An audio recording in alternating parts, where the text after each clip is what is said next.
Et si la personne, en qui vous aviez le plus confiance, vous jetait en pâture à un démon assoiffé de sang? L'histoire prend un tournant dangereux lorsque Jeff attaque soudainement le cou de son propre capitaine avec un couteau et le tue. Mais il ne s'arrête pas là. Il lui tranche la gorge et jette son corps dans la rivière, comme s'il nourrissait quelqu'un. Le reste de ses compagnons est stupéfait par ce spectacle. Après un moment, lorsque l'un de ses compagnons revient vers le bateau, il voit quelque chose d'absolument incroyable. Le corps décapité de son capitaine se tenait debout dans l'eau. Soudain, le corps coule et une créature gigantesque commence à flotter dans sa direction. L'homme s'enfuit vers la forêt, terrifié, mais sa tentative échoue car un anaconda massif l'a déjà capturé.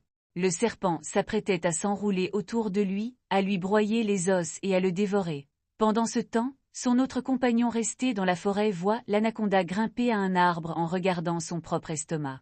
Il était évident qu'il venait d'avaler un être humain. Avant que cet homme ne puisse sauver sa peau, l'anaconda recrache le cadavre à moitié dévoré du second capitaine juste devant lui.